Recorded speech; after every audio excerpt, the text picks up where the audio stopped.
ପୋଇ ବା ଖୁଦୁରୁକୁଣୀ ଓଷା। ପ୍ରଥମ ଅଧ୍ୟାୟ। ବନ୍ଦଇ ଦେବ ଜଗନ୍ନାଥ କମଳା ଦେବୀର ସଙ୍ଗତ, ଲକ୍ଷ୍ମୀ ଦେବୀର ପ୍ରାଣନାହା, ଶୋଭିତ ଶଙ୍ଖ ଚକ୍ରବାହା, ଅଶେଷ ବ୍ରହ୍ମାଣ୍ଡ ଠାକୁର, ବିଜୟ ଦ୍ୱାର କାନଗର, ଧନ୍ୟ ସେ ଦ୍ୱାର କାମହିମା, ନିର୍ମାଣ କଲା ବିଶ୍ୱକର୍ମା। 18 ବଂଶ ଲୋକ ଜଇଁ, ଅଛନ୍ତି ପ୍ରଭୁ ସଙ୍ଗେ ନେଇ, ସମସ୍ତେ ବିଷ୍ଣୁର କୁଟୁମ୍ବ, ସକଳ ସମ୍ପଦ ଆରମ୍ଭ। ଅର୍ଜିଲେ ବହୁ ସୁତାସୁତ, କୁଟୁମ୍ବ ହୋଇଲେ ବହୁତ, କୃଷ୍ଣର ବହୁତ ଯୁବତୀ, 32 ସହସ୍ର ହେବେତି। ଗୋଟିଏ ଲେଖାଏ ଦୁଲଣା, ଏଥି ଅଧିକ ନୁହେଁ ଊଣା।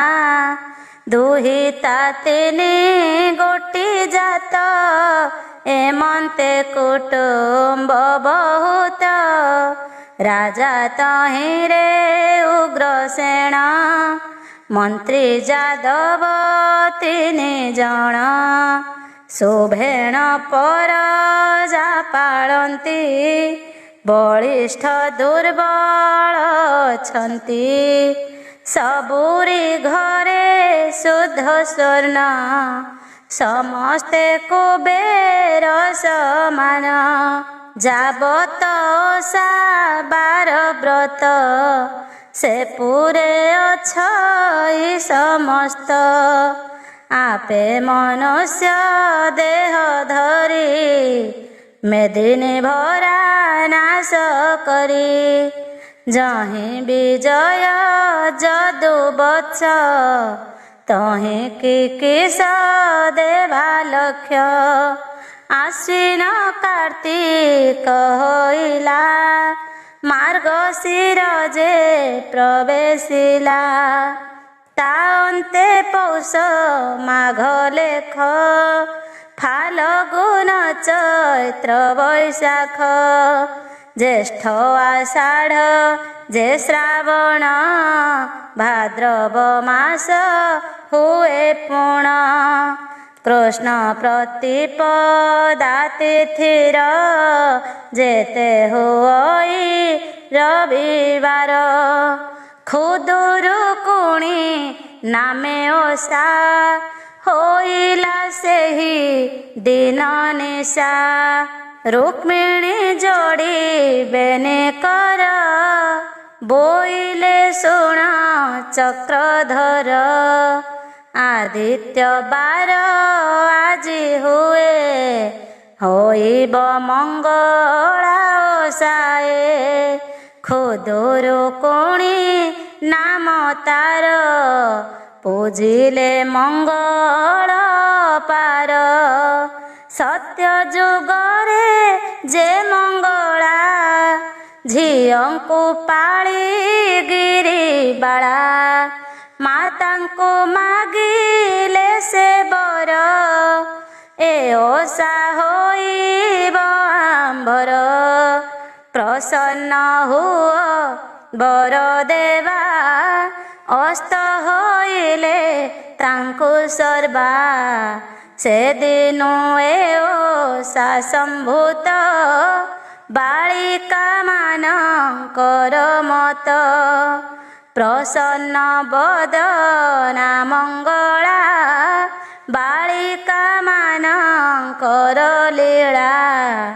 ଏଥକୁ ଆଶ୍ରେ ହେଲେ ହରି, ପୂଜିବେ ସୁଖେ ବାଳି ନାରୀ। ଶ୍ରୀକୃଷ୍ଣ ବୋଇଲେ ମୃଗାକ୍ଷୀ, ପୂର୍ବରୁ ଯେବେ ବିଧି ଅଛି। ଆମେ ତ ନ କରିବା ନାସ୍ତି, बालिका श्रद्धा जे करती शुणी रुक्मिणी हेले तो स आश्रमे होइले प्रवेश विविध बने नाना पुष्प मंडिले दासी चौपास अनेक पुष्प माळ माळ रचि रुक्मिणी तत्काळ लिपिण मुरुज पाढ़िले सुवर्ण कुंभ बसाइले सुफल आहरण करी सुवर्ण चांगुड़ारे भरी थोइले सकल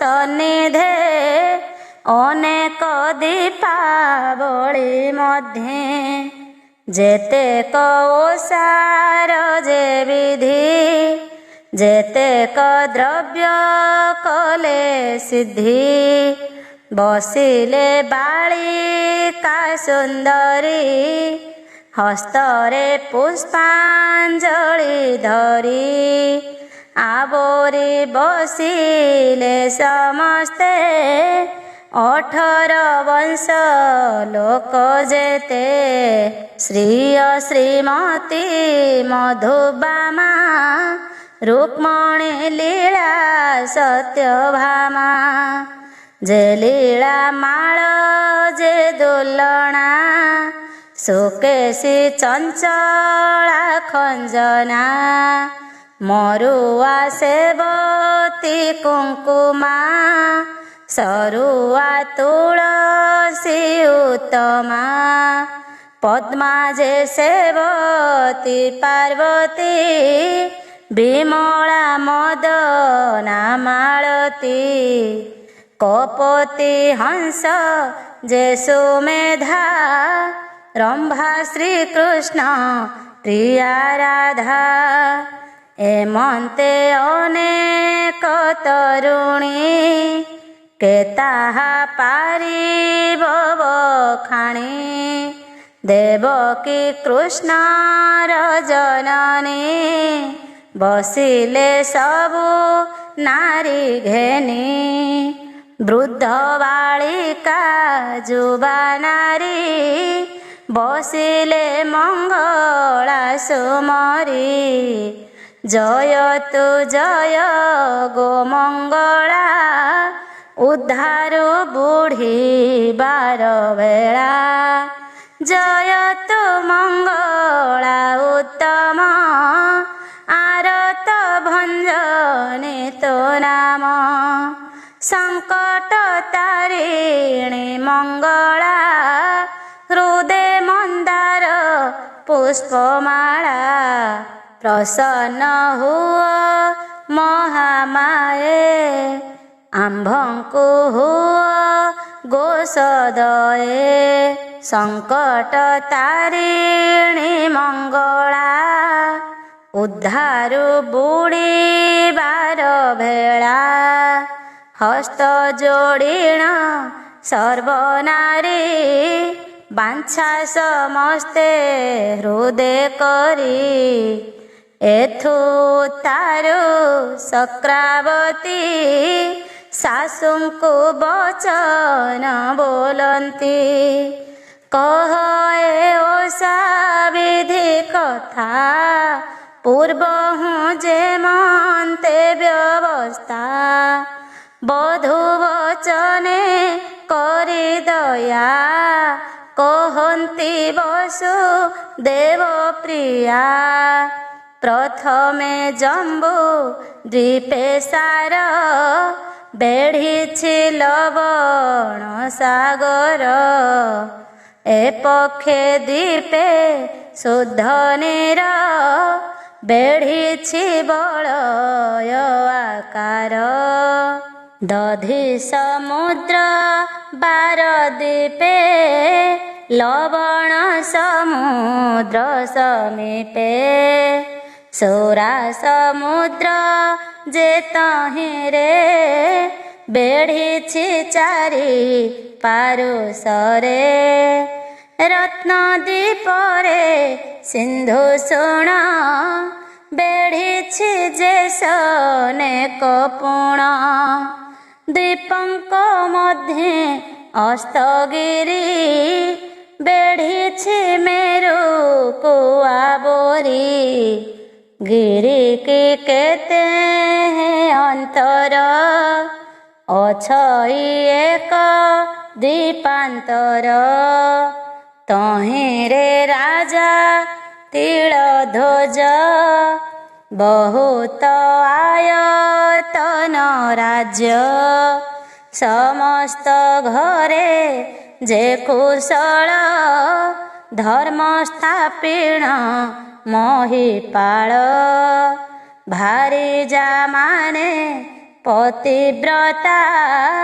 ନିଯୋଗ ଲୋକ ଯେ ଖଟନ୍ତା ସଭାରେ ତାର ମିଛ ନାହିଁ ରାଜ୍ୟକୁ ଶତ୍ରୁ ନ ଆସଇ ପରଜା ପାଳେ ପୁତ୍ର ଜାଣି ଗୁହାରି ତତ କାଳେ ଶୁଣି ମନ୍ତ୍ରୀର ନାମ ଗୁଣନିଧି ପୁତ୍ରର ନାମ ତା ସୁବୁଦ୍ଧି ସେ ନଗ୍ର ବଡ଼ ଶୋଭାବନ ଅଳକାପୁର କୁସମାନ ବହୁତ ସାଧବ ଅଛନ୍ତି ବୋଇତ ବାଣିଜ୍ୟ କରନ୍ତି ସେହି ବାଣିଜ୍ୟ ପରସାରେ ଜିଣନ୍ତି କୁବେରକୁ ବାଦେ ପୋଇଲି ପିନ୍ଧେ ପାଟ ଶାଢ଼ୀ ଆବର ହସ୍ତେ ସୁନା ଚୁଡ଼ି ସାଧବ ମାନଙ୍କର ନାରୀ ଶରୀର ସୁବର୍ଣ୍ଣ ଆବୋରି ଗରୁ ହୋଇବ ବୋଲି ଅଙ୍ଗ ଅଳଙ୍କାରକୁ ମଣେ ସଙ୍ଗ ସ୍ଫଟିକ ପୀଡ଼ା ସର୍ବଘରେ ପାବଚ୍ଛ ମାନ ସ୍ଫଟିକରେ ସୁବର୍ଣ୍ଣ କଳସ ପୀଢ଼ାରେ ପତାକା ଉଡ଼ଇ ସଧିରେ ଧନ୍ୟ ସେ ନଗର ଉତ୍ତମ ସମସ୍ତ ଘର ଲୋକ ସମ ତହିଁରେ ଏକ ସାଧୁ ଘର ତନୟବନ୍ତ ନାମ ତାର ପତ୍ନୀର ନାମ ଶକୁନ୍ତଳା ଜନ୍ମ ସେ କଲା ସପ୍ତବାଳା ଝିଅର ନାମ ତପୋଇ ସବୁ ଦୁଲ୍ହଣା ଅଟଇ ସାଧବ ବଡ଼ ଧନେଶ୍ୱର ବୋଇତ ସାତ ଖଣ୍ଡ ତାର ସାତ ପୁଅରେ ସାତ ବୋହୂ ସମସ୍ତେ ସୁନ୍ଦରୀ ସବୁ ଚାଲନ୍ତି ସୁନାରେ ରୂପାରେ ଶୁଅନ୍ତି ଖଟ ପଲଙ୍କରେ ଏକ ଦିନରେ ତପୋଇ ଖେଳିଣ ଗଲା ସାଙ୍ଗ ପାଇ ମନ୍ତ୍ରୀର ଝିଅ ସଙ୍ଗେ ମିତ ଆବର ଅନେକ ସଙ୍ଗାତ ଖେଳିବ ଘେନି ସଙ୍ଗାତକୁ ବୟସ 5 ସିନା ତାକୁ ଏକ ବ୍ରାହ୍ମଣୀ ରାଣ୍ଡି ଆସି ଝିଅ ଖେଳିଲା ଘରେ ପଶି ବୋଇଲେ ତ ପୋଇ ମାଏ ବାପାଙ୍କର ଯେ ଏକ ଝିଅ ପୁଅମାନଙ୍କ ଠାରୁ ସାନ ମା ବାପାଙ୍କର ଜୀବନ କରିଛୁ ବାଂଶର କୁଲାଇ ଧରିଛୁ ବାଂଶର ଟକାଇ ତୋପରା ହୋଇଥିଲେ ମୁହିଁ ଗଢ଼ାନ୍ତି ସୁବର୍ଣ୍ଣ କୁଲାଇ ବାପା ମାଙ୍କୁ କରି ଦ୍ୱନ୍ଦ ଗଢ଼ାନ୍ତି ସୁବର୍ଣ୍ଣର ଚାନ୍ଦ ତୁହାଦେ ହୋଇଅଛୁ ଯାହା ତୋତେ କି ନ ମିଳିବ ତାହା ଦେଖ ଏ ମନ୍ତ ଯେ ମା ଦେଇ ଘେନିଛୁ ବାଂଶର କୁଲାଇ ଏ ଯେତେ ସାଧବଙ୍କ ବାଳି ଖେଳନ୍ତି ସୁନାର ଚାଙ୍ଗୁଡ଼ି ଏତକ କହି ରାଣ୍ଡି ଗଲା ତିମିର ପ୍ରବେଶ ହୋଇଲା ଖେଳ ଭାଙ୍ଗିଣ ସର୍ବବାଳି ନିଜ ମନ୍ଦିରେ ଗଲେ ଚଳି ବୀର ସେ ତ ପୋଇଗଲା ଗମ୍ଭୀର ଭିତରେ ପଶିଲା କବାଟ କିଳି ମୁହଁ ମାଡ଼ି ଶୋଇଲା ରତ୍ନ ଖଟେ ପଡ଼ି ସମସ୍ତେ ଭୁଞ୍ଜିଣ ବସିଲେ ଝିଅକୁ ବାପା ଶଙ୍ଖୋଳିଲେ ମାଏ ବୋଇଲେ ଆସିନାହିଁ ଏତେ ରାତ୍ରରେ ଥିବ କାହିଁ କହ ସାନ ବୋହୂ ଯାଇ ଅଛନ୍ତି ଗମ୍ଭୀରରେ ଶୋଇ ସାଧବ ଫେଡ଼ିଲା କବାଟ ବସିଲା ଯାଇ ରତ୍ନ ଖଟ ବୋଇଲେ କାହିଁ ପାଇଁ ମାଏ ଶୋଇଛୁ ରୁଷିଲା ପରାଏ ଗଡ଼ାଇ ଦେବି ଭାଙ୍ଗିଥିଲେ ଖୋଜାଇ ଦେବି ହଜିଥିଲେ ଧୋବଣୀ ଧୋବା ନ ଖଟିଲା ତାମ୍ବୁଳି ପାନ କି ନ ଦେଲା ଗଭା କି ନ ଦେଇଛି ମାଳି କିଏ ବା ତୋତେ ଦେଲା ପାଳି ତୋତେ କି ବିଭା କରାଇବା କାହିଁକି ରୁଷି ଅଛୁ ଅବା କଥା ନ କହି କିମ୍ପା ମୋରେ ରୁଷିଛୁ କେଉଁ ନିମନ୍ତରେ ଚାଟୁ ନ ଶୁଣେ ତ ପୋଇ ଶୋଇଛି ମାନ ବର ହୋଇ ଶପଥ ଭାଇ ଉଠାଇଲେ ମାତା ହିଁ ଅନେକ କହିଲେ କେବେ ନ ଉଠଇ ବାଳି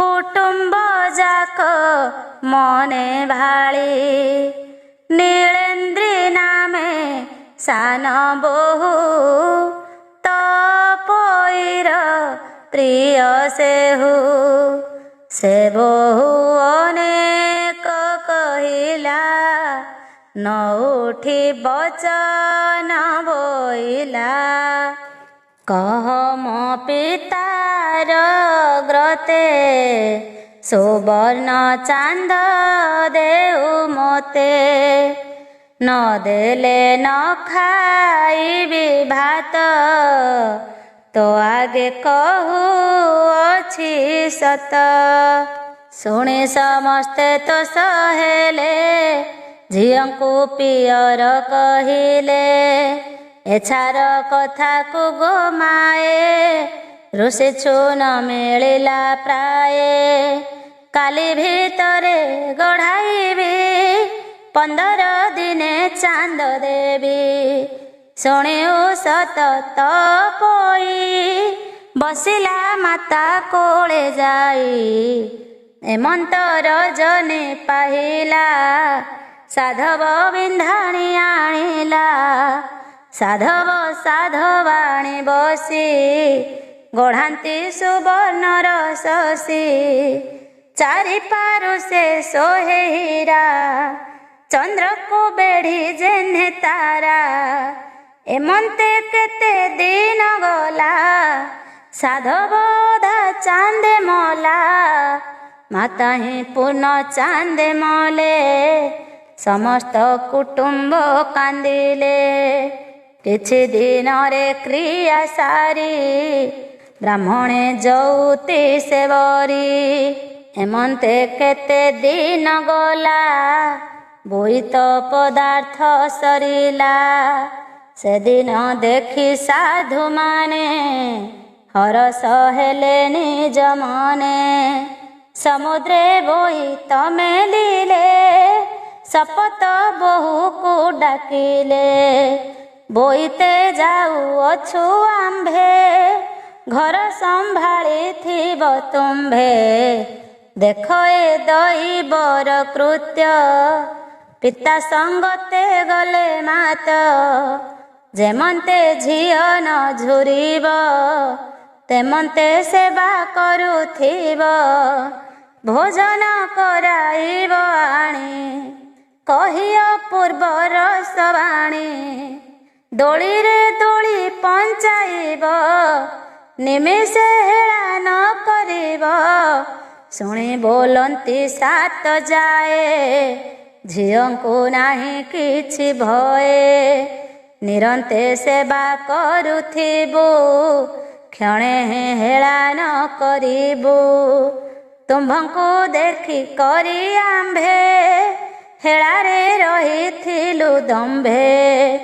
ଯେବେ ଯାଉଛ ବାଣିଜ୍ୟରେ ଆଣିଥିବଟି ଅଳଙ୍କାରେ।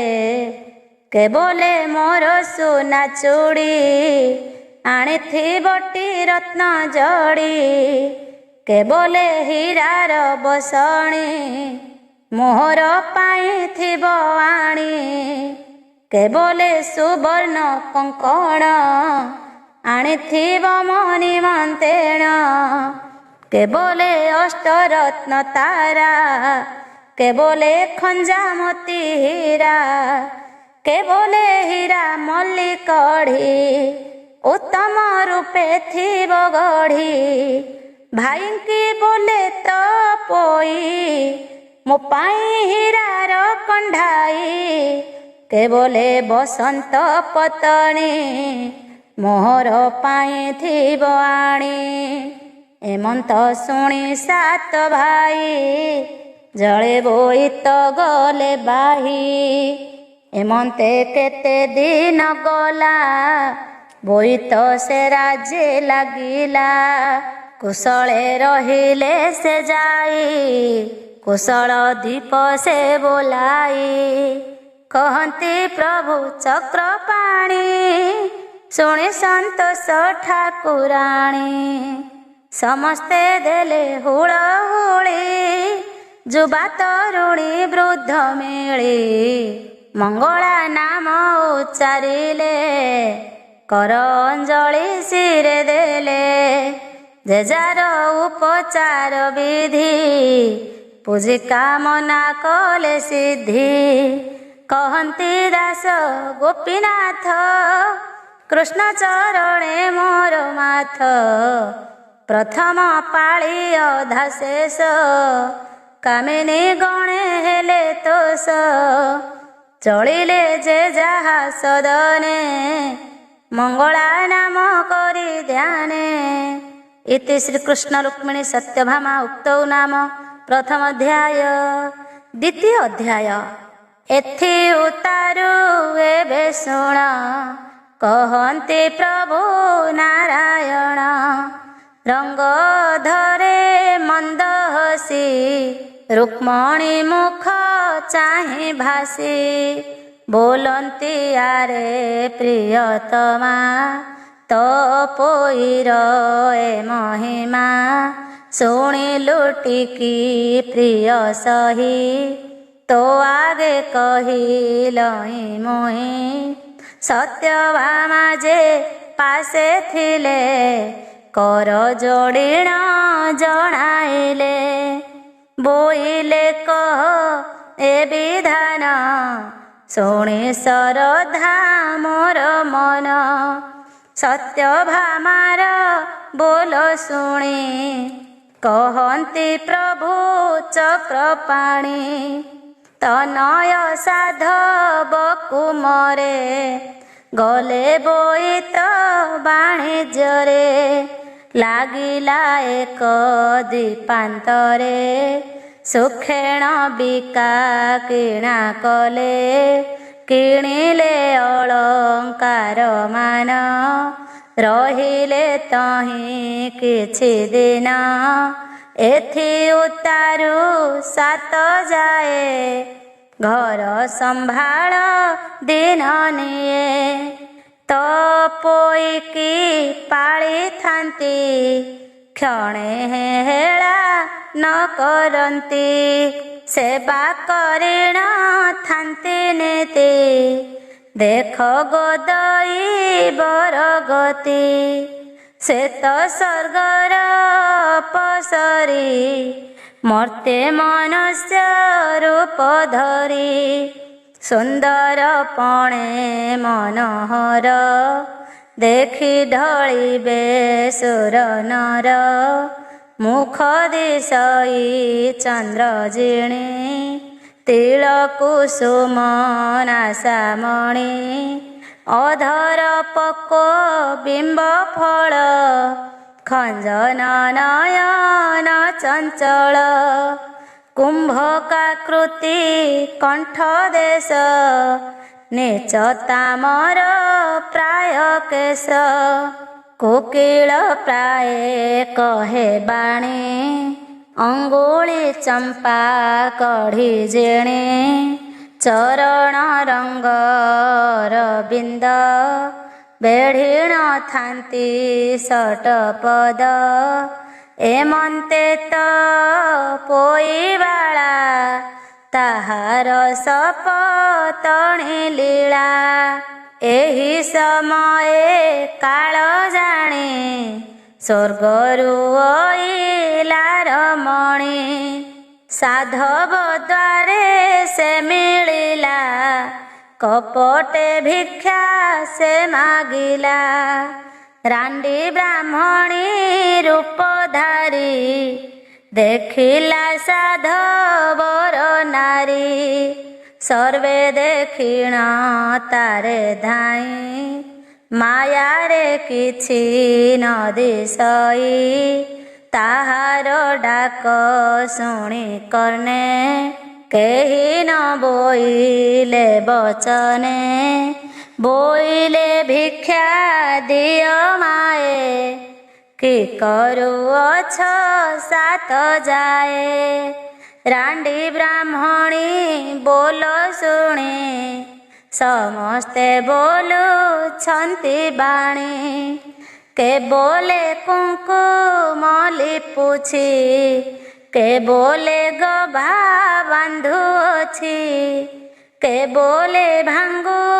अछि गुआ ब्राह्मणी दंडे हुओठिया जे रूपे करुथिले समस्ते से परी कहिले ब्राह्मणी बोले ताहा शुणी काहाकु निज गलो पुणी एमंत बोली देला चाहे दोली रे अछि तो पोई ब्राह्मणी बोलई उत्तर एकसी हुअन्ति तुमर हर से बोली सबु जाए आंभर नणंद हुए ब्राह्मणी शुणी बोले बाणी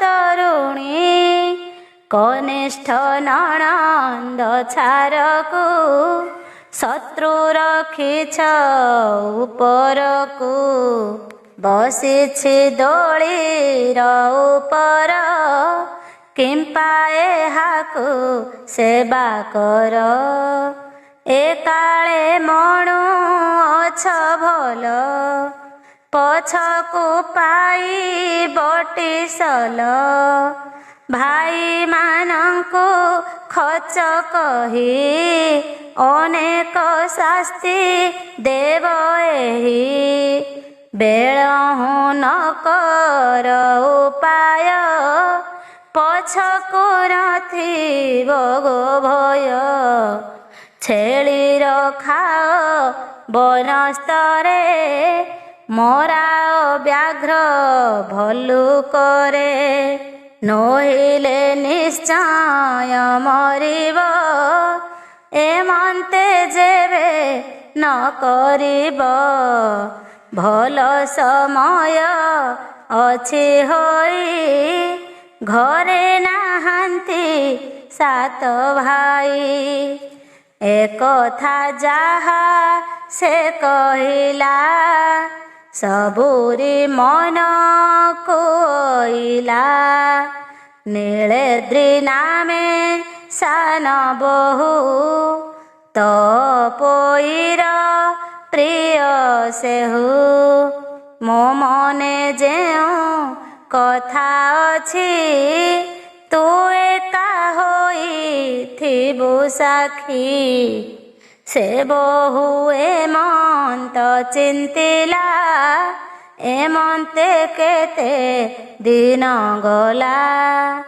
ନଦେଲେ ସୁଗନ୍ଧ ଚନ୍ଦନ ନଦେଲେ ଅଳଙ୍କାର ମାନ ମୁଣ୍ଡକୁ ନଦେଲେ ଯେ ତେଲ ନଦେଲେ ପିନ୍ଧିବାକୁ ଭଲ ବସାଇ ନଦେଲେ ଯେ ଦୋଳି ଆବର ଜଗାଇଲେ ଛେଳି ଅନେକ ଦୁଃଖେ ତପୋଇ ବନସ୍ତେ ଛେଳି ଜଗିଥାଇ କହି ବଡ଼ ବୋହୂ ପୁଣି ହଜିବ ଯେବେ ଘରମଣି ଛେଳିର ନାମ ଘରମଣି ତେଣୁ ତିଆରେ ମହାମାନି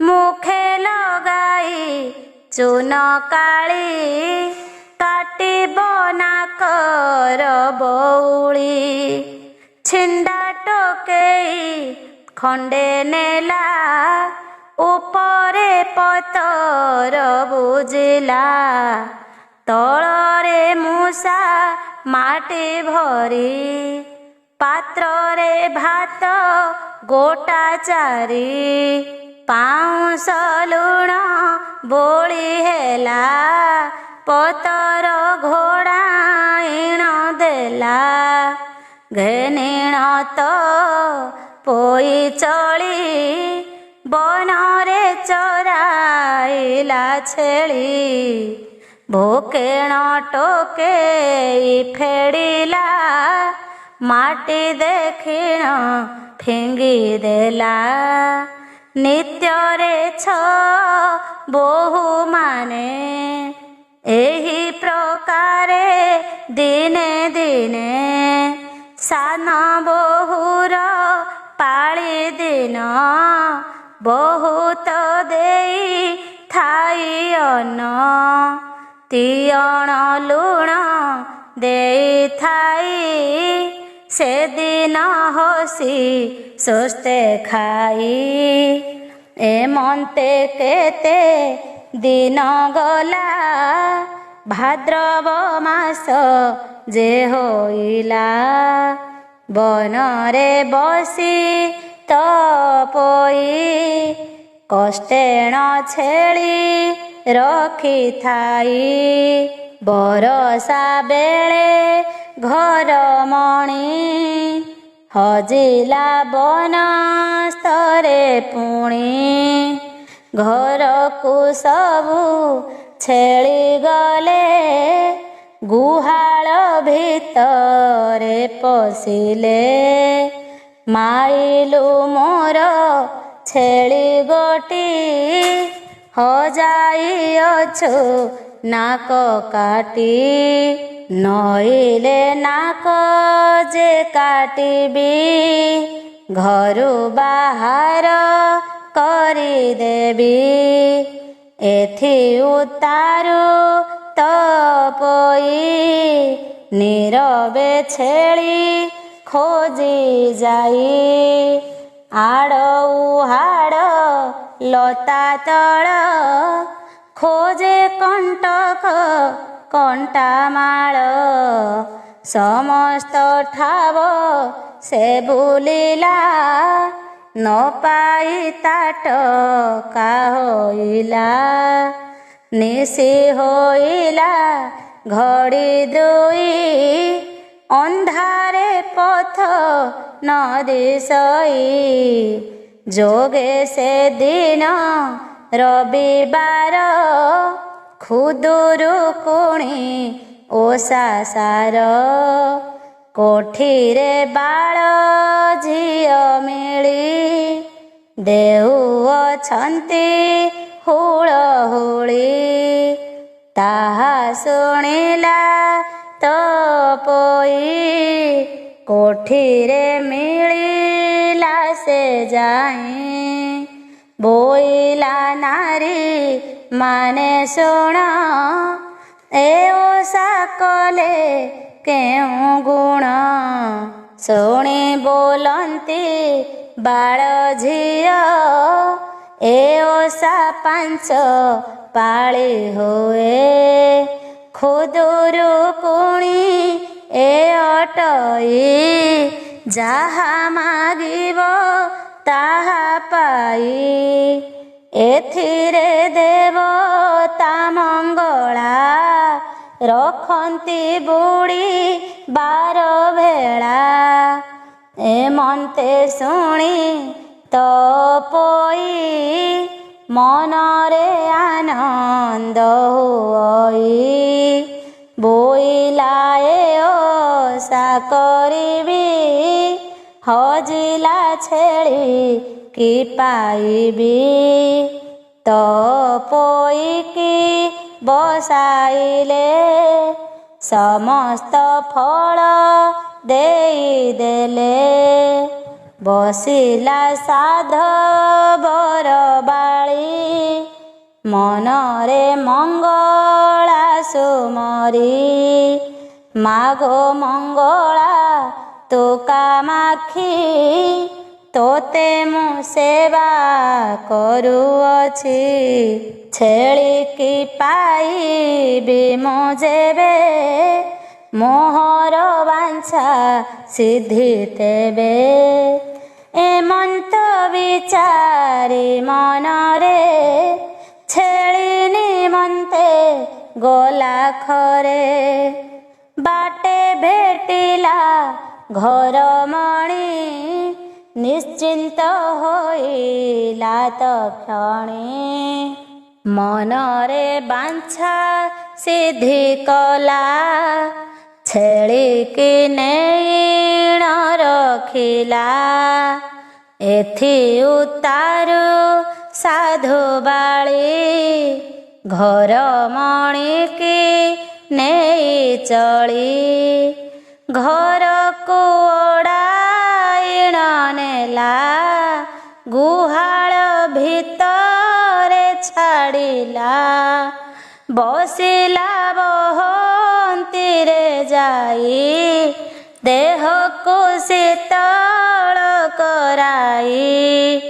ଏ ଅନ୍ତେ ବଡ଼ ବୋହୂ ଆସି ଦେଖିଲା ଦ୍ୱାରେ ଅଛି ବସି। ବୋଇଲା କାଲି କାହିଁ ଥିଲୁ ଛେଳି କି ମୋର ହଜାଇଲୁ। ପଡ଼ିଣ ଥାନ୍ତୁ ଯେବେ ଭେଟ ପିଟନ୍ତି ତେନ୍ତୁଳିର ଛାଟ। ଏମନ୍ତ ଶୁଣି ତପୋଇ ଡରେଣ ବଚନ ବୋଲଇ।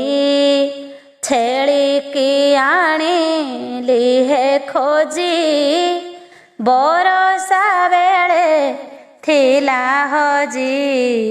ବୋଲଇ ବଡ଼ ବୋହୂ ପୁଣି ବହନ ଛେଳି ଯାଅ ଘେନି। ସକାଳୁ ଭାତ ବଢ଼ା ହୋଇ ଥୁଆ ହୋଇଛି ତୋହ ପାଇଁ। ରାତ୍ର ପାହିଲା ଘେନି ଯାଅ ଛେଳିକି ବହନ ଚରାଅ। ତା ଶୁଣି ତପୋଇ ଗଲା ଗୁହାଳ ଭିତରେ ପଶିଲା। ଛେଳି ପଲଙ୍କୁ ଅଡ଼ାଇଲା ବନରେ ନେଇ ଚରାଇଲା। ବେଳ ବୁଡ଼ିଲା ବନସ୍ତର ଅନ୍ଧାରେ ନଦୀ ସେ ଦୁଆର।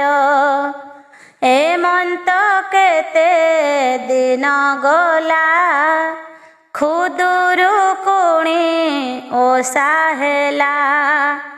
ଭାଳଇ ତପୋଇ ବାଳି ପାଇଛି ହଜି ଲାର ଛେଳି।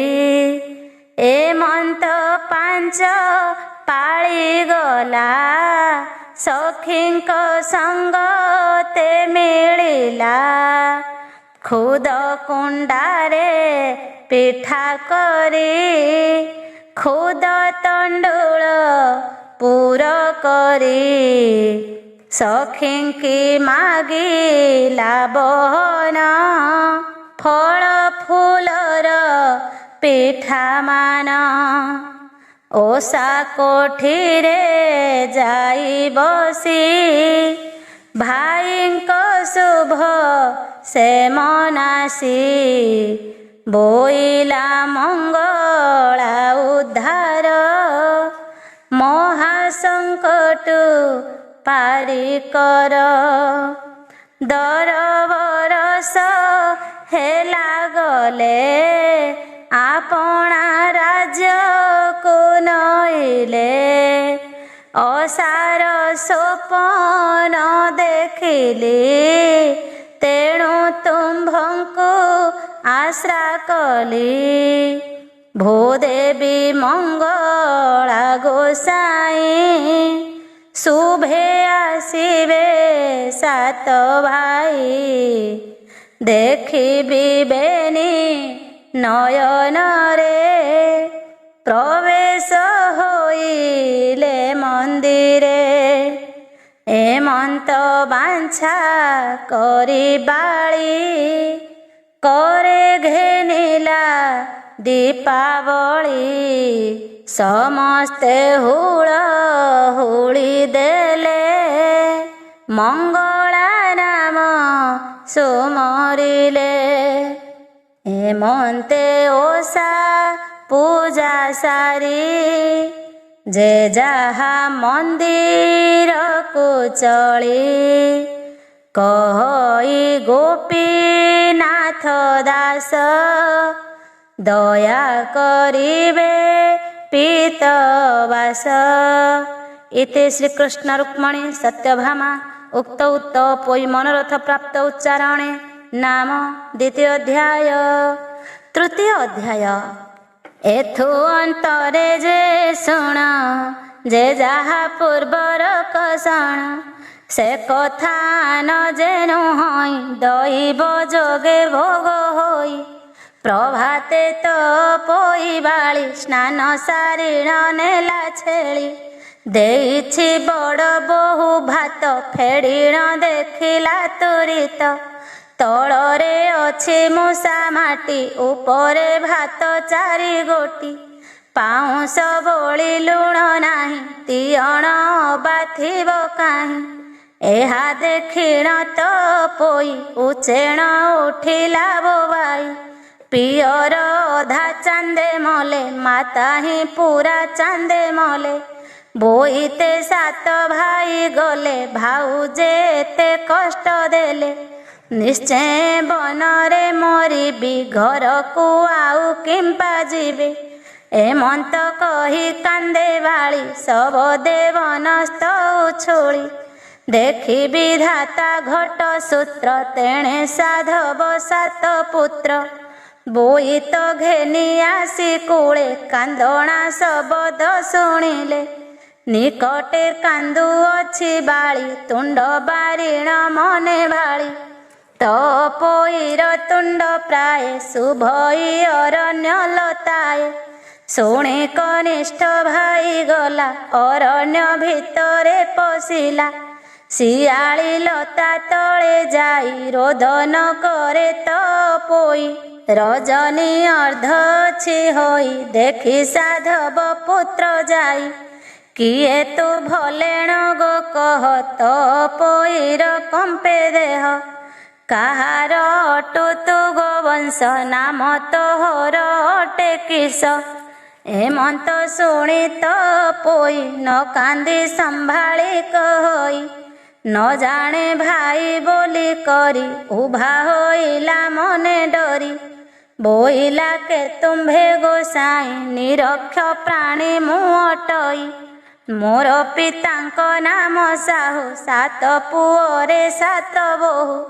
ମୋର ପିତାଙ୍କ ନାମ ସାହୁ ସାତ ପୁଅରେ ସାତ ବୋହୂ। ବୋଇତ ସାତ ଖଣ୍ଡ ତାର ସେ ଅଟେ ମୋହର ପିଅର। ମୋହର ନାମ ତ ପୋଇ କହିଲେ କଷ୍ଟ ନ ସରଇ। ଭାଇ ଯେ ଗଲେ ବୋଇତରେ ଭାଉଜେ କଷ୍ଟ ଦେଲେ ମୋରେ। ଅନେକ ମତେ ଦେଲେ ଗାଳି ବନସ୍ତେ ଜଗାଇଲେ ଛେଳି। ମନେ ପଡ଼ିଲେ ଭାଇମାନେ ରୋଦନ କରୁଅଛି ବନେ। ଶୁଣ ହେ ମାତ ତ ପୋଇ ବୋଇତ ଘେନି ସାତ ଭାଇ। ଆସିଲୁ ଏହି ନିକଟରେ ରୋଦନ ଶୁଣିଲୁ ସେଠାରେ। ମୋତେ ପେଶିଲେ ଜ୍ୟେଷ୍ଠ ଭାଇ ବୋଇତେ ଛନ୍ତି ଦେଖ ଯାଇ। ତେଣୁ ମୁଁ ଏଠାକୁ ଅଇଲି ଅରଣେ ତୋତେ ମୁଁ ଦେଖିଲି। ଏବେ ଗୋ ମାଏ ଚାଲ ଯିବା ଭାଇଙ୍କୁ ସମସ୍ତ କହିବା। ଶୁଣି ଆନନ୍ଦ ତ ପୋଇ ଅନ୍ଧ କି ଚକ୍ଷୁ ଦାନ ପାଇ। ଚାତକ ପିଲା କି ନୀର ଚନ୍ଦ୍ର କି ଦେଖିଲା ଚକୋର। ଭାଇ ଭଉଣୀ ବେଗେ ଗଲେ ବୋଇତେ ପ୍ରବେଶ ହୋଇଲେ।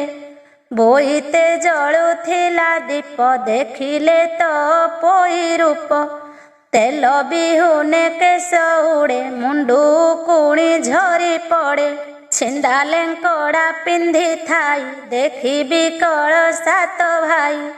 କହଇ ଭାଇଙ୍କ ଆଗରେ ତୁମ୍ଭେ ତ ଗଲ ବୋଇତରେ। ପାଳି ଯେ ଥିଲେ ମାସ ଦୁଇ ଯେଉଁ ପ୍ରକାରେ ଥିଲ କହି। ରାଣ୍ଡି ବ୍ରାହ୍ମଣୀ ବୋଲ ଶୁଣି ନ ଦେଲେ ମୋତେ ଅନ୍ନ ପାଣି। ସେ ରାଣ୍ଡି କହିଲା ତାହାଙ୍କୁ ଛେଳିର ଖାଅ ନଣନ୍ଦକୁ। ତାହାର ବୋଲକୁ ଶୁଣିଲେ ବନରେ ଛେଳିର ଖାଇଲେ। ଭିତରେ ମୂଷା ମାଟି ଭରି ଉପରେ ଭାତ ଗୋଟା ଚାରି। ବଡ଼ ବୋହୂର ଏହି ମତେ ଦୁଃଖ ଯେ ଦେଲେ ଯେତେ ଯେତେ। ସାନ ବୋହୂର ପାଳି ଦିନ ବହୁତ ଦେଇଥାଇ ଅନ୍ନ। ଏମନ୍ତ ଶୁଣି ସାତ ଭାଇ କହନ୍ତି ଶୋକ ଭର ହୋଇ। ଅଷ୍ଟରତ୍ନର ଅଳଙ୍କାର ଦେଲେ ଯେ ଭଉଣୀ ଶରୀର। ବସାଇ ଚଉକି ଉପରେ ତୀକ୍ଷ୍ଣ କାଟିଏ ଦେଲେ କରେ। ବୋଇଲେ ଯେହୁ ପ୍ରିୟ ତୋର ନାସିକା ନ କାଟିବୁ ତାର। ଯେ ଅବା ଦୁଃଖ ଦେଲେ ତୋରେ ନାସିକା କାଟିବୁ ଯେ ତାରେ। ଏମନ୍ତ କହି ଭାଇ ଗଲେ ରାଜ୍ୟକୁ ଦୂତ ବରଗିଲେ। ରାଜ୍ୟରେ ଚହଳ ପଡ଼ିଲା ସୁଭେଣ ବୋଇତ ଲାଗିଲା। ଆନନ୍ଦ ରାଜ୍ୟ ଲୋକ ଶୁଣି ଏଥି ଉତାରୁ ଶୁଣ ପୁଣି। पुणी साधवर पुए घर को कही पठियाए बेग होइण तुम्भे जाओ बोहू मानंक आगे कह संगते घेनी तो पोई आसंतु बोईत बंदाई तक्षणे लोक धाई गले शपथ बोहू को कहिले तो पोई के संगे निय सुभेण बोईत बंदाओ शुणी समस्ते आरतेण तो पोई की खोजी आण बोलो ईशान बहुत ही काली तो बनु आसी नाही खाइला भूत की राक्षस एबे लोड़िले हेब किस कर्मे अवश्य अछि जाहा भोग करिबा टिकी ताहा बोलो ई बड़ बहु शुणी बाहर हुओ अर्घ्य घेनी बोईत बेगे बंदाइबा पुछिले बंचाई कहिबा एमंते अर्घ्य घेनी बाली बोईत पासे जाई मिली बोहू को देखी सात भाई बोईले अधर कंपाई संगरे तो पोई नाही तुम्भे गो आसिल किंपाई मझिया बोहू बोले कथा तो पोईर मुंड व्यथा केमंते चालिण आसिबे देहरे पीड़ा से पाइबे एमंत शुणी सात भाई कहती क्रोध भर होई देवता छंती मंग कोणे बंदाओ जाई जणे जणे प्रथमे बड़ बहु गला कोणे बोईत बंदाइला छुरी रे तो पोई बाली काटिला नाकर बौली नाकोई होई पळाइला ता पछे आरे कइला एही प्रकारे सर्व बाली काटिला नाकर बौली नीलेन्द्री नामे सान बहुत पोईर प्रिय सेहु समस्त पछे से अइला से बहु पछे बंदाइला सान बहु को देखी बाली हस्तरु पकाइला छोरी कंठु काढ़िला रत्नमाली बहु बेकरे देला बांधी काख करिण बहु नेला आपणा मंदिरे रखिला अति आनंद से होइले उत्तम सुख भोग कले एमंत शुणी से रुक्मणी बोलंती आहे चक्र पाणी ना कोई माने काहीं गले केमंते जाई से रहिले से कथा कह कह हरि केमंते हेले एते सरी रांडी ब्राह्मणी सीना आसी ताहाकु शिखाइला बसी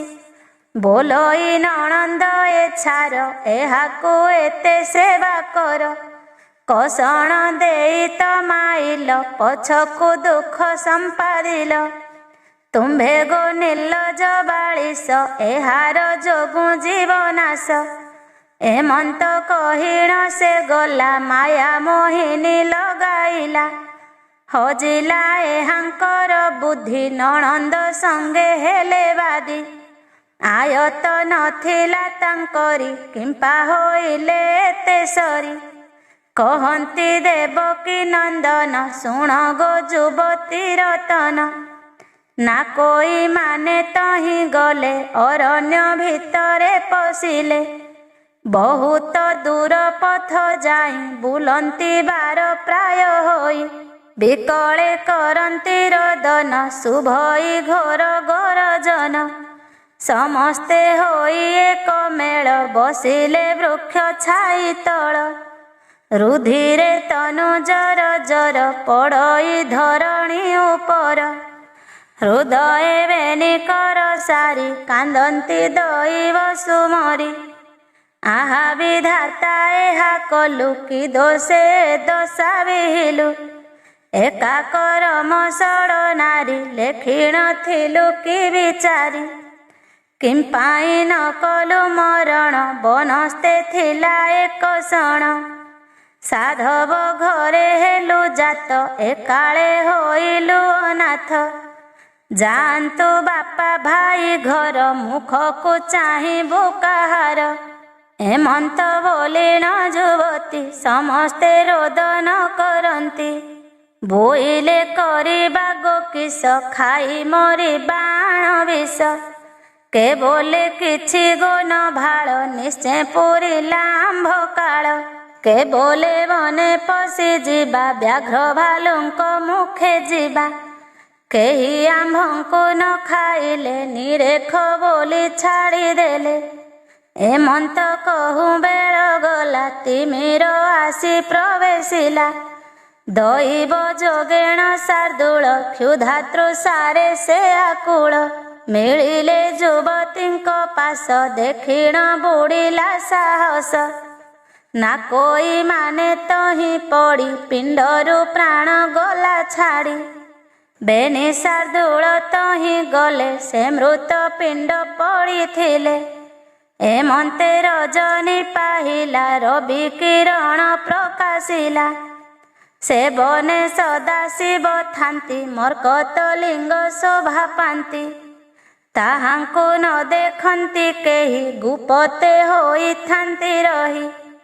ବିରୂପା ନାମେଣ ଶବର ବୁଲଇ ମହାବନ ଘୋର ଏମନ୍ତେ ବନେ ବୁଲୁଥିଲା ବନେ ସେ ଲିଙ୍ଗକୁ ଭେଟିଲା ଦେଖିଲା ମର୍କତ ଲିଙ୍ଗକୁ ବିଚାର କଲା ସେ ମନକୁ ବୋଇଲା ଆଜି ଭାଗ୍ୟେ ମୋର ଦର୍ଶନ ପାଇଲି ଶଙ୍କର ସେ ଶୁଦ୍ଧ ଚିତ୍ତେ ଦୃଢ଼ କଲା ସାଷ୍ଟାଙ୍ଗ ଦଣ୍ଡବତ କଲା ଉଠି ହୋଇଲା କୃତ୍ୟ କୃତ୍ୟ ସେଠାରୁ ଗଲା କତରିତ ସ୍ନାନ ଶୌଚ ଜଳେ ସାରି ନୀର ଆଣିଲା କରେ ଧରି ଶିବଙ୍କ ଶିରରେ ଢାଳିଲା କୁସୁମ ବେଲ ପତ୍ର ଦେଲା ସୁସ୍ୱାଦୁ ପକ୍ୱ ଫଳ ଆଣି ଦେଇ ପୂଜିଲା ଶୂଳ ପାଣି ଉଠିଣ କଲା ନମସ୍କାର ଆନନ୍ଦେ ବୋଇଲେ ସବର ଏମନ୍ତ ନିତ୍ୟ ସେବା କରି ଦୃଢ଼ ବିଶ୍ୱାସ ଚିତ୍ତେ ଧରି ଦିନେ ସେ ବିରୂପା ସବର ପୂଜିଣ ଯାଉ ସେ ଶଙ୍କର ବନେ ଯାଉଛି ବେଗ ହୋଇ ପାଟରେ ଦେଖିଲା କଯାଇ ବଡ଼ ଯୁବତୀ ଛନ୍ତି ମରି ନାସା ଛେଦନ ସବୁ କରି ଦେଖିଣ ଆଶ୍ଚର୍ଯ୍ୟ ହୋଇଲା ମର୍କତ ଲିଙ୍ଗ ପାଶେ ଗଲା ସେ ନିତ୍ୟ କର୍ମ ଯେ ସାରିଲା ଯିବାକୁ ମେଲାଣି ମାଗିଲା ହିରଣ୍ୟ ନ କହି ବଚନ ବୁଝିବା ପାଇଁ ତାର ମନ ସବର ବହୁତ ଡାକିଲା ଡାକିଣ ନିରାଶ ହୋଇଲା ବୋଇଲେ ଅପରାଧ ମୋର ଦୟା ତେଜିଲେ ଦେବହର ଆଉ ଜୀବନ କାର୍ଯ୍ୟ ନାହିଁ ଆକୁଳେ ଦଶ ଦିଗ ଚାହିଁ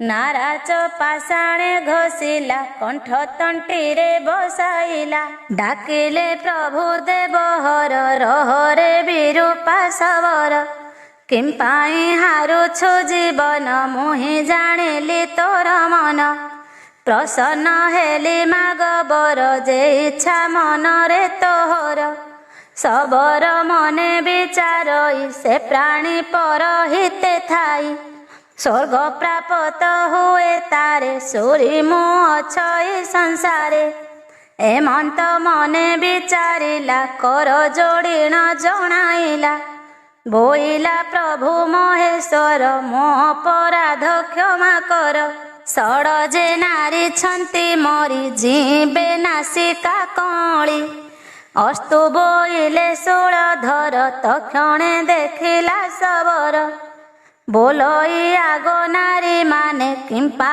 ଅଇଲ ଘୋର ବନେ ଶୁଣି ସାଧବ ବହୁ ମାନେ ବୋଲନ୍ତି ଶୁଣି ସାବଧାନେ କନିଷ୍ଠ ନଣନ୍ଦ ଆମର ତା ଲାଗି ହେଲୁ ଏତେ ଦୂର ନାମ ତାତ ପୋଇ ବାଳି କାଟିଲା ନାକର ବଉଳି ନାକଇ ହୋଇ ପଳାଇଲୁ ଲଜ୍ଜାରେ ବନସ୍ତେ ପଶିଲୁ ବ୍ୟାଘ୍ର ଦେଖିଣ ମୋହ ଯାଇ ପଡ଼ିନଥିଲୁ ଏଠି ଠାଇଁ କେଉଁ ବିଧାତା ବର ଦେଲା ନାସିକା ମାନେ କଅଁଳିଲା ସବର ସମସ୍ତ କହିଲା ତାହାଙ୍କୁ ପଥ ଦେଖାଇଲା ସେ ବାପ ଭାଇ ଘର ଗଲେ ନିଶ୍ଚିନ୍ତ ହୋଇ ନ ରହିଲେ। କହଇ ଗୋପୀନାଥ ଦାସ ଉଦ୍ଧାର ମତେ ପିତବାସ। ଇତି ଶ୍ରୀକୃଷ୍ଣ ରୁକ୍ମିଣୀ ସତ୍ୟଭାମା ଉକ୍ତౌ ସାଧବ ଷଡ଼ବଧୂ ଉଦ୍ଧାରେଣ ନାମ ତୃତୀୟ ଅଧ୍ୟାୟ। ଚତୁର୍ଥ ଅଧ୍ୟାୟ। ହେମନ୍ତ କୃଷ୍ଣ ବାଣୀ ଶୁଣି ହସି ବୋଲନ୍ତି ଠାକୁରାଣୀ। ସେ ତ ପୋଇ କିସ କଲା କେମନ୍ତ ହୋଇ ନ ରହିଲା। ଏମନ୍ତେ କେତେ ଦିନ ଗଲା ସାଧବ ମନେ ବିଚାରିଲା। ଏବେ କରିବା ସୁବିଚାର ତ ପୋଇର ବିଭାଘର। ଜ୍ୟେଷ୍ଠ ଭ୍ରାତାର ଏହି ବାଣୀ ସମସ୍ତେ ଭାଇ ମାନେ ଶୁଣି ବୋଇଲେ କହିବା ଉଚିତ ଯେ ସାଧୁ ଶ୍ରେଷ୍ଠ କୁଳବନ୍ତ। ଐଶ୍ୱର୍ଯ୍ୟରେ ଥିବ ରହି ବିଭା କରିବା ତ ପୋଇ। କହନ୍ତି ସାଧବ ନନ୍ଦନ ଏମନ୍ତେ ଗଲା କେତେ ଦିନ। ବିରଞ୍ଚି ବୋଲିଣ ସାଧବ ତାହାର ଧନ ଅସମ୍ଭବ। କୁବେର ସମ୍ପତ୍ତିକୁ ବଳି ପ୍ରତାପ ନ ପାରିବ କଳି। ସେହି ଦ୍ୱୀପରେ ତାର ଘର ତା ପୁତ୍ର ନାମ ରତ୍ନାକର। ସୁନ୍ଦର ସୁବୁଦ୍ଧି ପଣ୍ଡିତ ଗରିଷ୍ଠ ପଣେ ବଳବନ୍ତ। ତାହାକୁ ବିବାହ କରିବାକୁ ତା ପିତା ବିଚାରେ ମନକୁ। ଦୂତମାନଙ୍କୁ ଡକାଇଲା ପ୍ରସଙ୍ଗ କରିଣ ପେଶିଲା। ତକ୍ଷଣେ ଦୂତ ମାନେ ଗଲେ ଥୋକାଏ ରାଜ୍ୟ ସେ ବୁଲିଲେ। ତନୟ ସାଧବର ସତ ସେ ରାଜ୍ୟ ସେହି ଭାଗ୍ୟବନ୍ତ। ଏକ ଭଉଣୀ ସାତ ଭାଇ ତାହାର ନାମ ତ ପୋଇ। ତାହାର ଦ୍ୱାରେ ଦୂତ ଆସି ପ୍ରସଙ୍ଗ କରିବେ ବିଶେଷୀ। ବୋଇଲେ ବିରଞ୍ଚି ସାଧୁତ ତାହାଙ୍କ ପୁତ୍ର ବଳବନ୍ତ। ତ ପୋଇକି ବିଭା କର ଏକଥା ଉଚିତ ବ୍ୟବହାର। ହେମନ୍ତ କହି ଦୂତ ମାନେ ମେଲାଣି ହୋଇଲେ ବହନେ। ଯାଇଣ ସାଧବ ଭବନ କହିଲେ ସକଳ ବିଧାନ। ଶୁଣି ସାଧବ ତୋଷ ହୋଇ ଯେ ବିଧି ବିଧାନ ଭିଆଇ। କୁଳ ଧର୍ମର ଯେଉଁ ରୀତି ସେହି ପ୍ରକାରେ ସେ କରନ୍ତି। ମଙ୍ଗଳ କୃତ୍ୟ ଯେ ଭିଆଣ ମିଳିବ ହୁତ ନାରୀଗଣ। ନବୀନ ଭାଣ୍ଡ ମଙ୍ଗୁଳିରେ ସମସ୍ତେ ହୁଳ ହୁଳି ଦେଲେ। ବସ୍ତ୍ରଭୂଷଣ ଅଳଙ୍କାର ଯେ ବିଧି ପୂଜା ଉପଚାର। ଦେଇଣ ସମସ୍ତେ ପୂଜନ୍ତି ଯୁବତୀ ହୁଳ ହୁଳି ଦିଅନ୍ତି। ଶଙ୍ଖ ମହୁରୀ ନାନା ବାଦ୍ୟେ ବାଜନ୍ତେ ଉଛୁଳେ ଶବଦ। ସେଠାରୁ ହୁଅନ୍ତି ମେଲାଣି ବର କନ୍ୟାକୁ ଘରୁ ଆଣି। ଢାଳନ୍ତି ନେଇ ତୀର୍ଥ ଜଳ ଯୁବତୀ ହୋଇ ଏକ ମେଳ। ତୋରିତେ ତହୁଁ ପୋଛି ଦେଲେ ମଳିନ ବସ୍ତ୍ର ପିନ୍ଧାଇଲେ। ଏଥି ଉତ୍ତାରୁ ଆର ଦିନ ବିବାହ ଉତ୍ସବ ଯୋଗ ଲଗ୍ନ। ବ୍ରାହ୍ମଣ ଜ୍ୟୋତିଷ ଆସି ବିଶେଷ ପଚାରନ୍ତି ବସି। କହନ୍ତେ ସମସ୍ତେ ଶୁଣିଲେ ବିବାହ ଉଦ୍ୟମ ପଚାରିଲେ। ମଙ୍ଗଳ ବାଦ୍ୟ ଉଚ୍ଚାରନ୍ତି ବରକୁ ବେଦୀରେ ବସାନ୍ତି।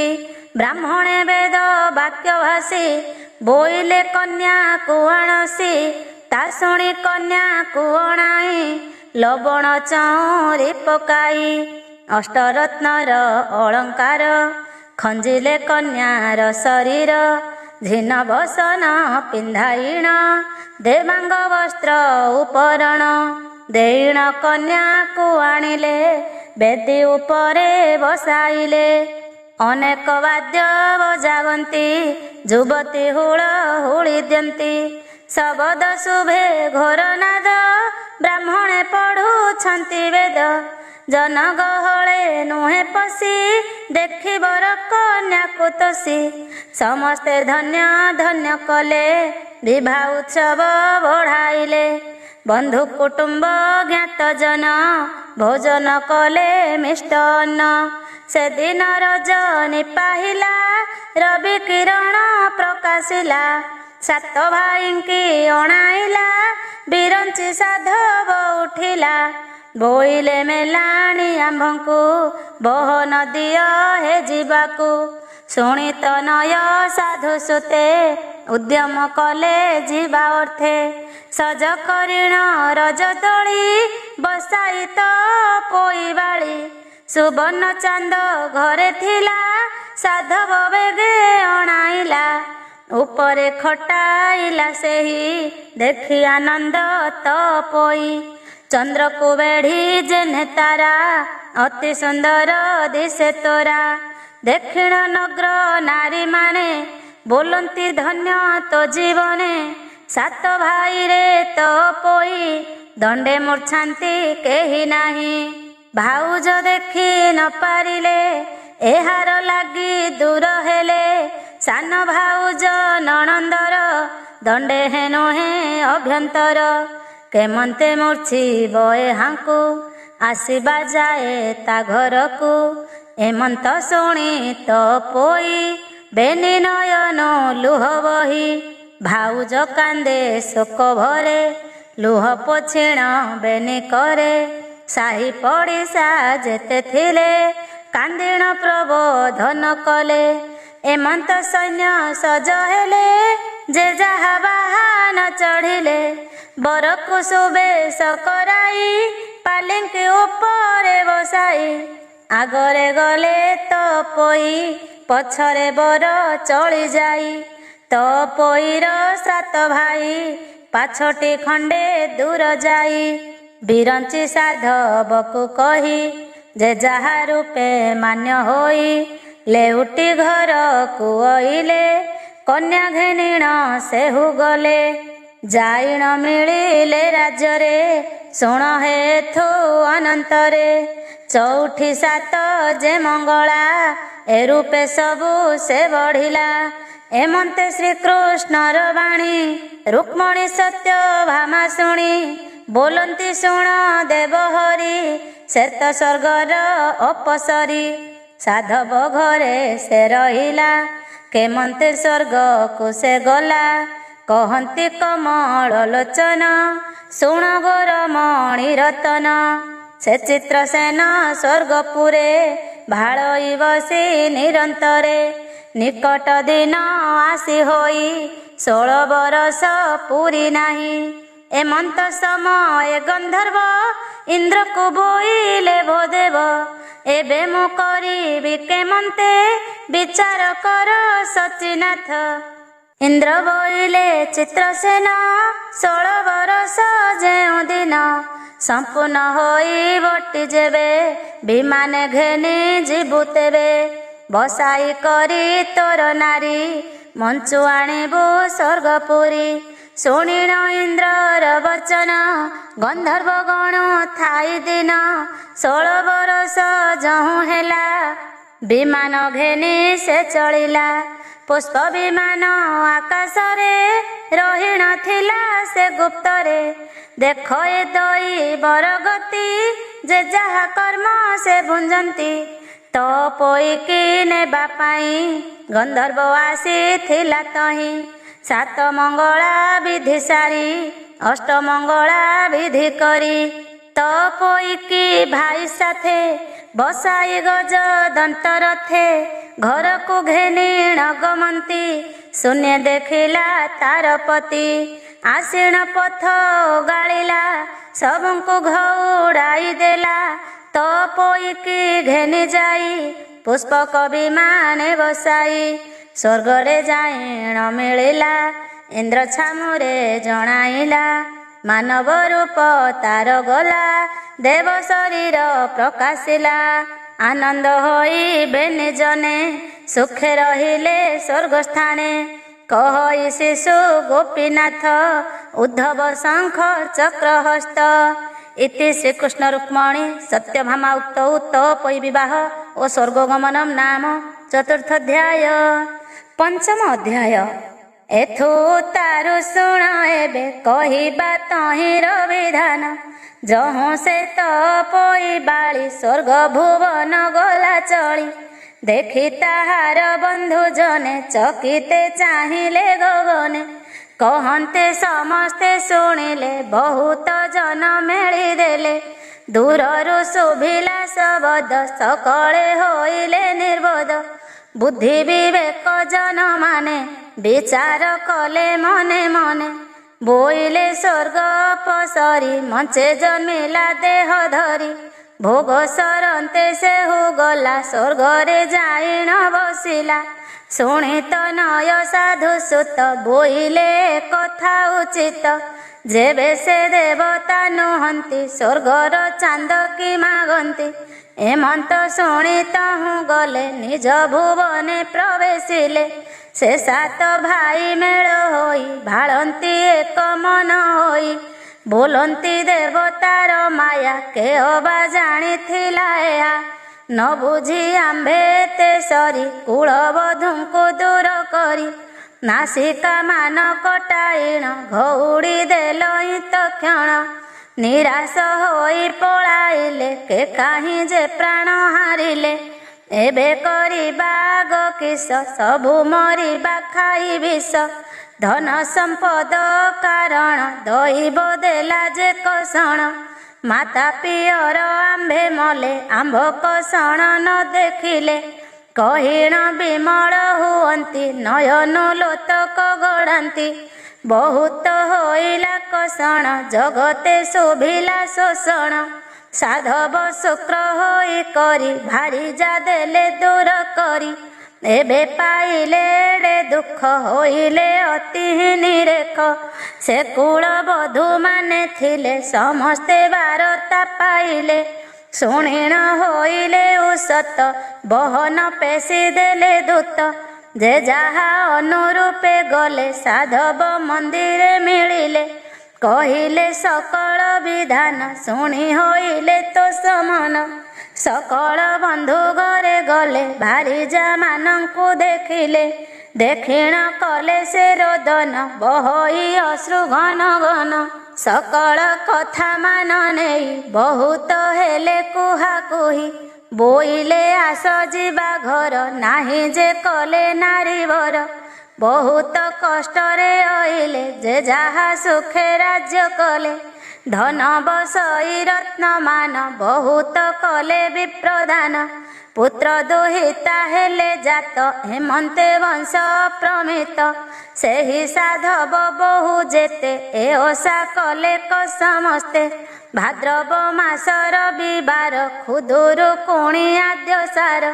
ସେଦିନ ଉପବାସ କରି ମଙ୍ଗଳା ଦେବୀଙ୍କୁ ସୁମରି। ଓଷା ମନ୍ଦିର ଯତ୍ନ କଲେ ଚୂନରେ ଯତନ ଲିପିଲେ। ମଙ୍ଗଳା ଦେବୀ ରୂପ ଦେଖି ସମସ୍ତେ ମାନ୍ୟ କଲେ ଦେଖି। ସାତ ବୋଇତ ଯେ ଦେଖିଲେ ସାତ ସାଧବ ବସାଇଲେ। ତ ପୋଇକି ମଙ୍ଗ କୋଣେ ଦେଖି ହସିଲେ ଜଣେ ଜଣେ। ବୋଇଲେ ପରି ସୁନ୍ଦରୀ ନାକ କାଟିଲା ସବୁ କରି। ସାନ ବୋହୁର ପ୍ରୀତି ସିନା ଭାଇମାନଙ୍କର ଦୁଲଣା। କେବଲେ ନଣନ୍ଦ ଆମ୍ଭର କରିଛି ଯେତେ ଉପକାର। କେବଲେ ଦୋଳିରେ ବସିଲା କେବଲେ ଛେଳି ରଖିଥିଲା। କେବଲେ ଭାତ ଭୁଷା ମାଟି ବନସ୍ତେ ଖାଇଥିଲା ଖୁଣ୍ଟି। ପାଉଁଶ ଲୁଣ ଏ ଖାଇଲା ତେଣୁଟି ଭାଇଙ୍କି କହିଲା। କେହୁ ବୋଲଇ ଏହିଠାରେ ତୀକ୍ଷ୍ଣ ଛୁରୀଟି ଦେଲେ କରେ। ପୁଣି ନାକ ଯେ କାଟିବ ଆମ୍ଭଙ୍କୁ ବଳେ ବି ନାସିବ। ଏମନ୍ତ ପରିହାସ କରି କହନ୍ତି ସାଧବର ନାରୀ। ତହିଁ ଉତାରୁ ସର୍ବେ ଗଲେ ଯେ ଯାହା ବିଧି ଯେ ଆଣିଲେ। ବିବିଧ ଫୁଲମାଳ ମାନ କର୍ପୂର କସ୍ତୁରୀ ଚନ୍ଦନ। ଅଗୁରୁ ଧୂପ ଦୀପାବଳି ବନ୍ଧାଇ ଦେଲେ ହୁଳହୁଳି। ଶ୍ରୀଫଳ ଆଦି ଯେତେ ଫଳ କାକୁଡ଼ି ମକା ଯେ କଦଳୀ। ଉଖୁଡ଼ା ମୁଆଁ ଠୁଳ କରି ଚାଙ୍ଗୁଡ଼ା ମାନଙ୍କରେ ଭରି। ଦେଇଣ ମଙ୍ଗଳା ପୂଜିଲେ ଆନନ୍ଦେ ହୁଳହୁଳି ଦେଲେ। ଉଠିଣ ଗଲେ ଯେଝା ଘରେ ବସି ମିଳିଲେ ପ୍ରଭାତରେ। ଏମନ୍ତ ପ୍ରତିପାଳି କରି ପ୍ରାତ ସ୍ନାନକୁ ତହିଁ ସାରି। ପଥେ ଆସନ୍ତେ ହୁଳହୁଳି ଦିଅନ୍ତି ନବୀନ ଦୁଲାଳି। ଯାହାର ଯେ ଇଚ୍ଛା କଳ୍ପନା ମଙ୍ଗଳା ନାମେ ସୁମରଣା। କହନ୍ତି ଯେଝା ମନ ଜାଣି ଦୟା କରନ୍ତି ଠାକୁରାଣୀ। ଲେଖିଲା ଗୋପୀନାଥ ଦାସ ଏତ ପୋଇ ଗୀତ ଶେଷ। କହନ୍ତି ପ୍ରଭୁ ପୀତ ବାସ ରୁକ୍ମଣୀ ସତ୍ୟଭାମା ତୋଷ। ଇତି ଶ୍ରୀ ରୁକ୍ମିଣୀ ସତ୍ୟଭାମା ଉକ୍ତୌ ସାଧବ ପୁତ୍ର ବଧୂ ସ୍ୱସ୍ଥାନ ଗମନମ୍ ନାମ ପଞ୍ଚମଧ୍ୟାୟ। ଫୁଲତୋଳା ଗୀତ। ପ୍ରଭାତରୁ ଉଠି ବାଳିକା ମାନେ ମଙ୍ଗଳା ମାତାଙ୍କୁ ସୁମରି ମନେ। ଗେଲି ଦୁଲି ଆଉ ଚମ୍ପା ଗୌରୀ ସୁଲୋଚନା ସହ ସକଳ ମିଳି। ଡାକି ହାକି ହୋଇ ସରବେ ଗଲେ ଆନନ୍ଦ ମନରେ ଫୁଲ ତୋଳିଲେ। ସ୍ନାନ ନିମନ୍ତେ ନଦୀକୁ ଯାଇ ସ୍ନାନ ସାରି ମନେ ମଙ୍ଗଳା ଧ୍ୟାଇ। ଓଦା ବସେ ନଦୀ କୂଳରେ ବସି ବାଲୁକା ପୂଜନ୍ତି ବାଳିକା ମିଶି। ହସ ହସ ହୋଇ ଗୃହେ ଫେରିଲେ ବସ୍ତ୍ର ପାଲଟି ଫୁଲ ଯେ ଗୁନ୍ଥିଲେ।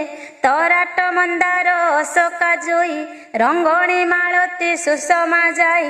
କାଠ ଚମ୍ପା ରଙ୍ଗ ବଣ ବକୁଳ ବିନା ସୂତ୍ରେ ଗୁନ୍ଥି ରକ୍ତର ମାଳ। ସର୍ବଜୟ ଫୁଲ କନିଅରକୁ ମିଶାଇ ଗୁନ୍ଥିଲେ ଫୁଲ ମାଳକୁ। ସୁନା ଚାଙ୍ଗୁଡିରେ ଅତି ଯତନେ ଭୋଗ ସାମଗ୍ରୀକୁ ରଖି ସୁମନେ। ମଙ୍ଗଳାଙ୍କ ପାଶେ ସକଳ ବାଳି ମନ ବାଞ୍ଛା ସର୍ବେ ମନରେ ଭାଳି। ଆବରି ବସିଲେ ପୁରହ ଗଣ ପାଞ୍ଚ ପାଳି ଓଷା ହୋଇଲା ପୂର୍ଣ୍ଣ। ଯେ ଯାହା ମନରେ ଧ୍ୟାଇ ବସିଲେ ସେହି ଅନୁରୂପ ବର ଲଭିଲେ। ହୋଳ ହୋଳି ଦେଲେ ଆନନ୍ଦ ମନେ ଚଳିଲେ ଯେ ଯାହା ନିଜ ଭୁବନେ। ମଙ୍ଗଳା ମାତାଙ୍କ ପାଦ ପଦ୍ମରେ ଗୋପୀନାଥ ଚିତ୍ତ ରହୁ ନିଶ୍ଚଳେ।